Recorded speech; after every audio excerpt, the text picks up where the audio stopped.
tivemos a mais recente agora, que concluiu no dia 20, né? A previsão é ter concluído dia 18, concluiu dia 20, a COP, né? A Cúpula do Clima, a 27ª Cúpula do Clima, tentando chegar a algum parâmetro de consenso. Muitos dizem, foi uma frustração porque não concluiu nada, mas veja, você construir consenso entre, né, pelo menos aí 20, 30 nações que têm poder para este diálogo, né, mas envolve quase 200 nações, né, representadas na ONU, né, 190 e poucas. Não é uma coisa fácil e simples numa história do mundo cuja única mediação do conflito é a guerra, né? Então, não deixa de ser muito interessante que a gente ainda esteja insistindo, né, no pós-Segunda Guerra Mundial, em uma alternativa de negociações que não tenha como única forma de mediação a guerra. Então, a COP eu acho que é bem-vinda, como tantas que vierem. Agora, o que ela indica é que a maturidade das lideranças, a maturidade das sociedades para a construção de parâmetros de convivência global ainda está só no começo, né? E atravessada por várias questões. Então, eu queria chamar a atenção de algumas delas e aí abrir o debate, né, para colocar. Primeiro que está mantida a grande questão que vem lá de 1500, né? O impacto que foi o processo de colonização, né, que dividiu o mundo no hemisfério norte e no hemisfério sul. Então, o que você tem de mais desenvolvido economicamente, isso falando economicamente, se você colocar industrialmente, né? Então, que é o maior responsável pela emissão de gases e outros processos que causam impactos climáticos, né? Poluição, etc. Né? Então, são esses países do hemisfério norte e os países do hemisfério sul, que foram os que mais sofreram no processo da colonização, os mais empobrecidos. Eles não são pobres, eles foram empobrecidos nesse processo. E são os que menos emitem gases poluentes, são os que menos contribuem para o desequilíbrio ambiental do planeta e são os que mais têm reservas ambientais, como é o caso com destaque do Brasil, para poder promover o reequilíbrio climático do planeta, que sem esse reequilíbrio você não vai ter o equilíbrio e a sustentabilidade das fontes da própria indústria desse primeiro mundo, entre aspas, cujo sucesso e noção de riqueza ficou nivelado com a ideia de indústria, da industrialização, deste formato, neste patamar tecnológico. Então, esse conflito é o conflito de centro. Ele ainda tem muito a se trabalhar, ele foi registrado e ele se traduz nessa versão final do único acordo que conseguiu se sinalizar, que é a criação de um fundo de perdas e danos, como alguns estão chamando, que é um fundo de compensação dos países mais frágeis, que menos emitem gases, mas que mais sofrem com o desequilíbrio climático, particularmente os países africanos, né? Mas que, em tese, beneficiaria os países, em regra, do terceiro mundo, os países do hemisfério sul, né? Mas não se avançou em critérios. Então, ficou duas modalidades de estratégia para o combate ao desequilíbrio ambiental, que gera o desequilíbrio econômico, da convivência humana, etc.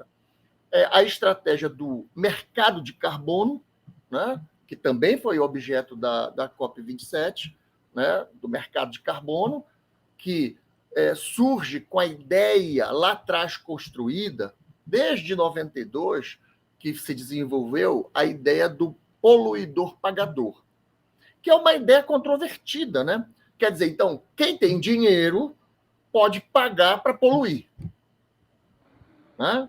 Então, nós realmente vivemos num sistema assim, né? Então, quem tem dinheiro, paga e pronto.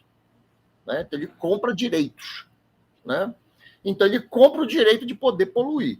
Então, veja, a ideia, na verdade, do poluidor-pagador é para que ele pagasse um eventual dano que ele tenha causado, mas não que ele vá causar. Só que com o crédito de carbono, cria essa oportunidade. Ele paga para um dano que ele vai causar conscientemente. Não, eu estou financiando projetos de manutenção na Amazônia. Então, eu posso continuar emitindo gases aqui na Europa, que tá tudo certo. Né? Então, esse é um questionamento que tem com relação ao mercado. Ok? Porque você não vai compensar a sustentabilidade. Há, inclusive, questionamentos técnicos sobre isso, de que se eu sequestro carbono na Amazônia e emito carbono na Europa, se isso realmente gera uma compensação linear, como se propala. A outra questão é se é possível separar a pobreza da poluição e da devastação ambiental. Então, como é que se resolve isso?